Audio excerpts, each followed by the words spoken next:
નમસ્કાર. મારું નામ બારડજી છે અને હું ધોરણ 7 માં અભ્યાસ કરું છું. મારી શાળાનું નામ શ્રી બોધે પ્રાથમિક શાળા છે.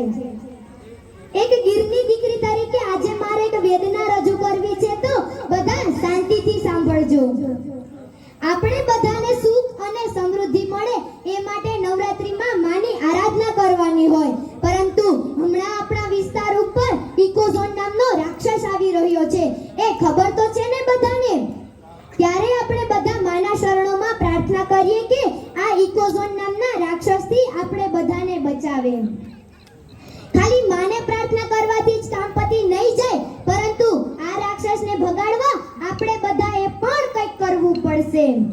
આજથી 8 વર્ષ પહેલા પ્રવીણભાઈ રામે તાલાળા ખાતે આપણા માટે ભૂખ્યા રહી અને 8 વર્ષ માટે તો આ રાક્ષસને ભગાડી દીધો હતો. અને અત્યારે પણ પ્રવીણભાઈ રામે આપણા બધા માટે અવાજ ઉઠાવ્યો છે. તો આપણે પણ તેમાં સાથે જોડાઈને કંઈક કરવું પડશે. એક ગીરની દીકરી તરીકે આ જે લોકો ઇકોઝોન લઈ આવવા માંગે છે એને મારે અમુક પ્રશ્નો પૂછવા છે કે શું અમે લોકોએ ગીરમાં જન્મ લીધો છે એ કઈ અમારો ગુનો છે? શું અમારા બાપ દાદાએ અત્યાર સુધી સિંહ અને જંગલને સાચવ્યા છે એ કઈ અમારો ગુનો છે? શું અમે લોકો કોઈને પણ નુકસાન કર્યા વગર અમારું પેટ ભરવા માટે રોજગારી મેળવી રહ્યા છે એ કઈ અમારો ગુનો છે?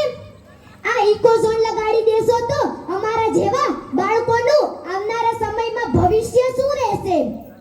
એટલા માટે જે લોકો આ ઇકોઝોન લઈ આવવા માંગે છે એને ગીર વિસ્તારની એક દીકરી તરીકે આમંત્રણ આપું છું કે આવો અમારા ગીરમાં અને તમારા પરિવાર સાથે 1 મહિનો રોકાઓ, તો તમને ખબર પડે કે અમે લોકો કેટલો સંઘર્ષ કરી રહ્યા છીએ.